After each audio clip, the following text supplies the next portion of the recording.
Hey everyone, welcome to my channel. I'm Juliet of Juice Closet, and if this is your very first time coming across this channel or seeing this beautiful face, you're highly welcome. Please do well to like, share, subscribe to this channel for more of these amazing tutorials, and also to get notified each time I drop a new video.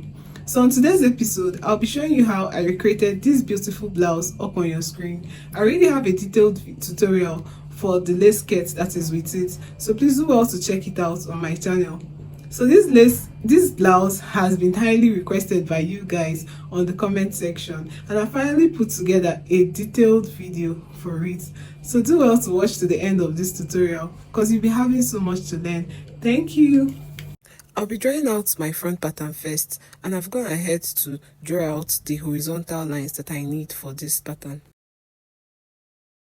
So here I have my starting line as the first line, followed by my bust point, my under bust, my waistline, and the full length or the hip line. This is where I want the full length of the blouse to stop.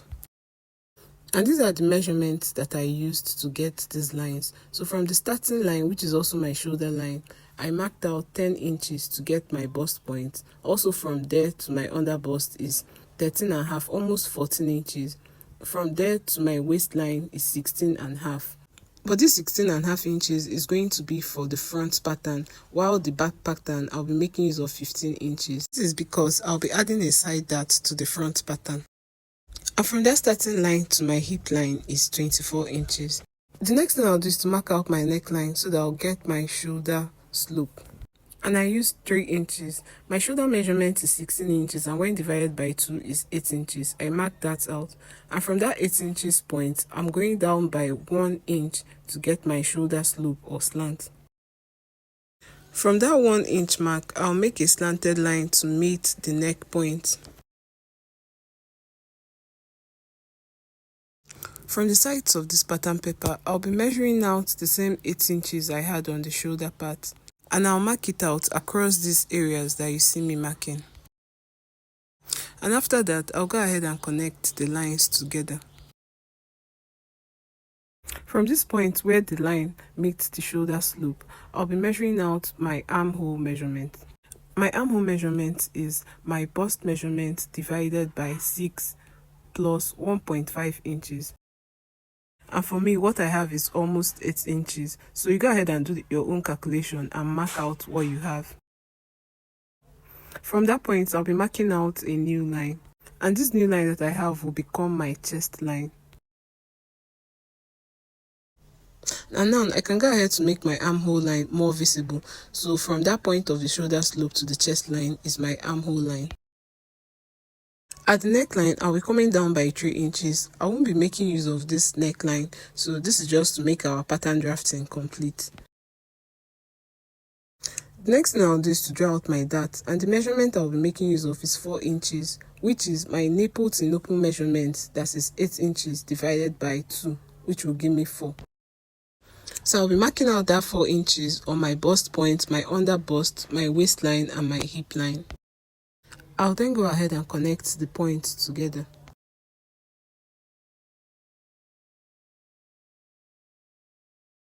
At the under bust, I'll be going out on both sides of the line that I have by 3/4 inch. So you can decide to use 1/2 inch or 1 inch, depending on how big or how small you are. But for me, I made use of 3/4 inch. And on the hip line, I can as well use the same 3/4 inch that I used, but I decided to make it smaller. I went with 0.5 inches, that's 1/2 an inch. After then, I connected these points together just as you see me doing.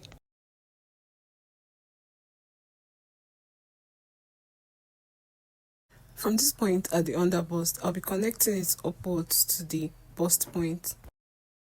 And I'll be doing that in a curved manner. So if you have a curved ruler, you can make use of it to get a perfect curve.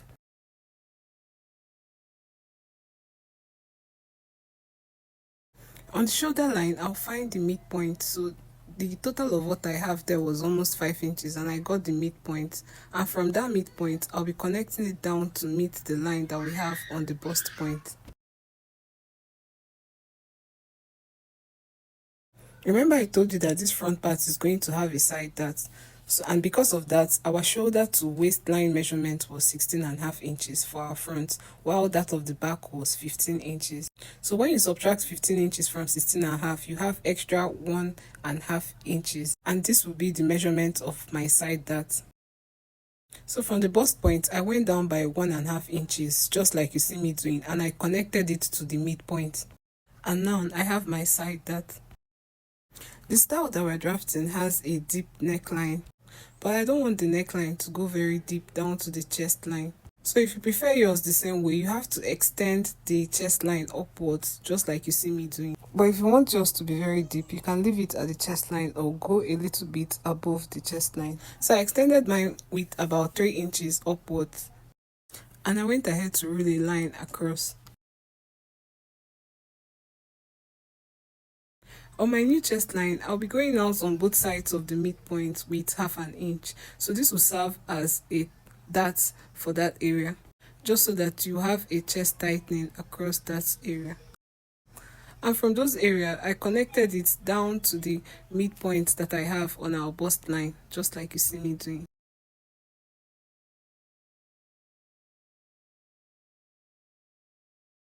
After that, I went ahead to draw out the lines and the curves that I have with my marker so that they will be more visible.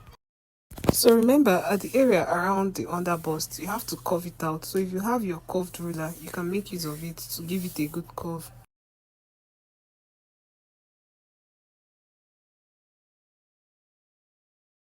I'll be taking my other measurement. So on the chest line, I'm going to take my bust measurement, which is 38 inches, and when divided by 4 is 9.5. I marked out the 9.5 inches, and with that, I'll be connecting my armhole curve, just like you see me doing.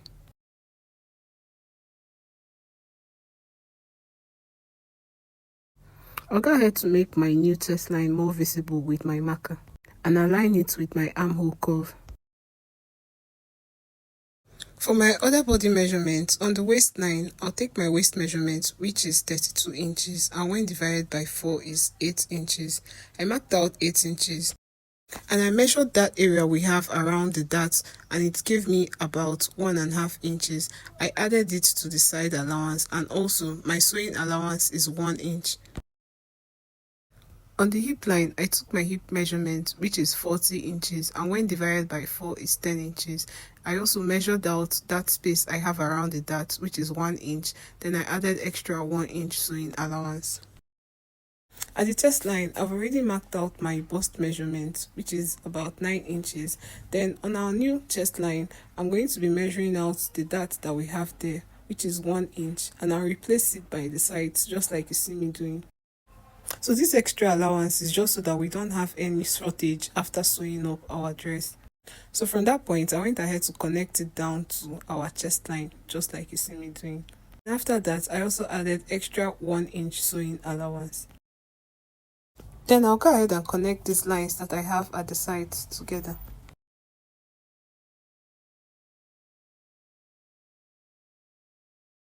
Around the hip area, I try to curve it out a little because that area is not supposed to be straight. The next thing I'll do is to open up my dart area. So around the line on the bust point, just going to cut it open, just like you see me doing, up until that midpoint, and be careful not to cut past that area. I went in with my marker on the new chest line to make it more visible, and I also connected the new armhole curve that I have. From the neckline of the blouse that we're trying to recreate, you can see that it had a sweetheart neckline. But I won't be cutting it out at this point, but I'll just show you a bit of how it's supposed to look like.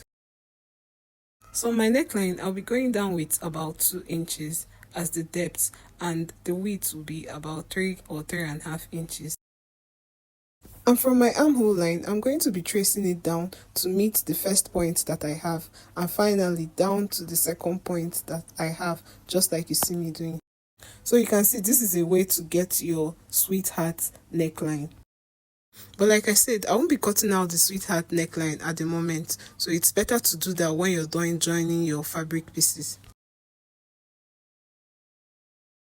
From the shoulder line, I'm going to be cutting through the line that we have at the midpoint, just like you see me doing. And I'll be stopping just at the midpoint around the bust line.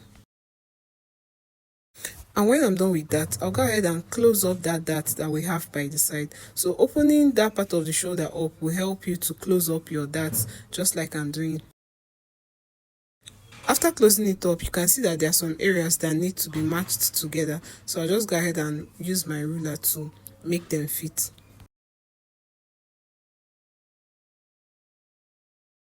For this dart area, I'll be using sellotape to close it up, just like you see me doing. And after that, I'll go ahead to cut out the other parts of this pattern. So just watch carefully to see the areas that I'm cutting through.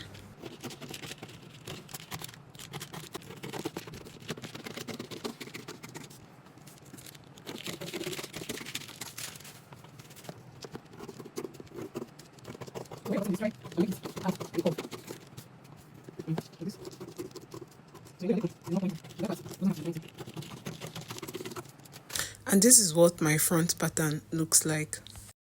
Moving over to the back pattern, I'm just going to do almost the same thing I did for the front pattern. So I've gone ahead to draw out my starting line, my bust line, my waistline, and my full length line, which is also the hip line.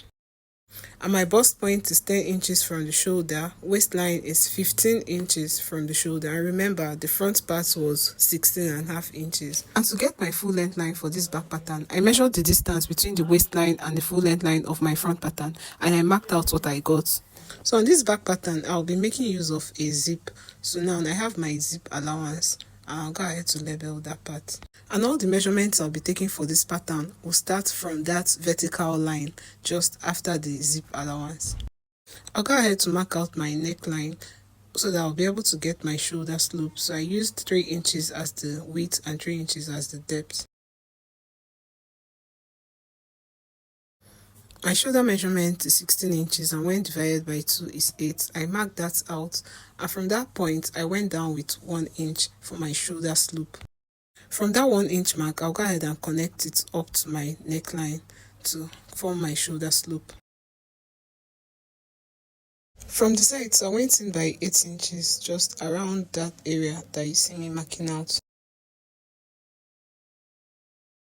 And from the shoulder slope, I went down to get my armhole measurement, which is my bust measurement divided by 6 plus 1.5 inches. And what I have is almost 8 inches, and I'll go ahead and mark it out. On that 8 inches mark, I'll rule it out to get my new chest line. And I also go ahead and connect those sides together, just like you see me doing. On the chest line, I went in with my bust measurement, which is 9.5 inches. I marked that out, and with that, I connected my armhole curve just to meet that point. For my dart, I'll be marking out 4 inches, which is my nipple to nipple measurement, 8 inches divided by 2 to give me 4. So I marked out that 4 inches on the bust point, the waistline, and the hip line. And I'll go ahead to connect these points together just like you see me doing. On the waistline, I'll be going out on both sides of the line that we have there by 3/4 inch. So I've marked out 3/4 inch on both sides. And from the waistline, I'll be going down by 6 inches. This is the point that I want my dart line to stop. So I'll go ahead and connect the darts together. So from the waistline, I'll place it in a slanted manner to meet that point that we have below, and do this on the both sides. And also for my bust line, I connected it to the waistline just like you see me doing. Because this is going to be the back of my blouse, I'll be extending my darts upwards to meet the chest line. So with that, I'll just connect from the chest line down to the waistline, just like you see me doing. And I also go ahead and mark out the rest of my dart with my marker.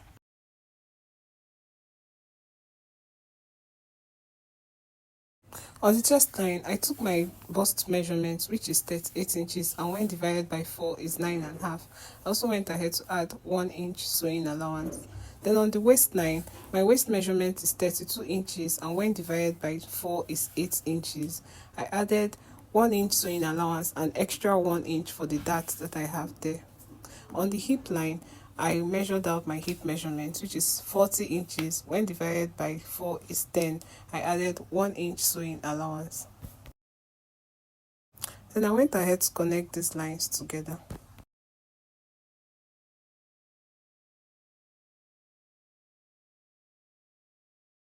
I'll also be marking out a zip dart, so this is totally optional. If you don't want to add it, it's fine.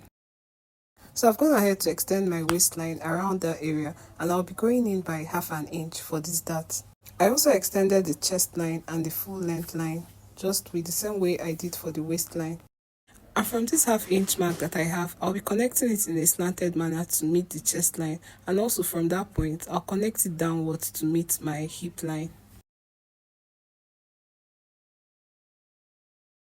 So I won't be extending the chest line upwards, but if you want your own to have enough coverage at the back, you can extend it upwards. But for me, I'll retain the chest line. I'll be coming down with just about half inch. So from the chest line, I went down with half an inch and I connected that from that point to my armhole. For the dart, I decided to extend it a little bit below to meet the full length line.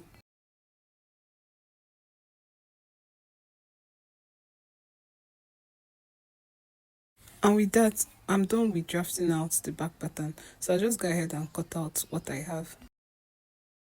So just watch as I'm doing so to see the parts that you should cut out. I decided to leave the zip dart. Like I said, it's optional. And with that, we are done with the cutting part of this tutorial. Please join me on the next part to see how we'll go about the sewing of this blouse. Please do well to like, share and subscribe to my channel to get notified whenever I post a new video. Thank you.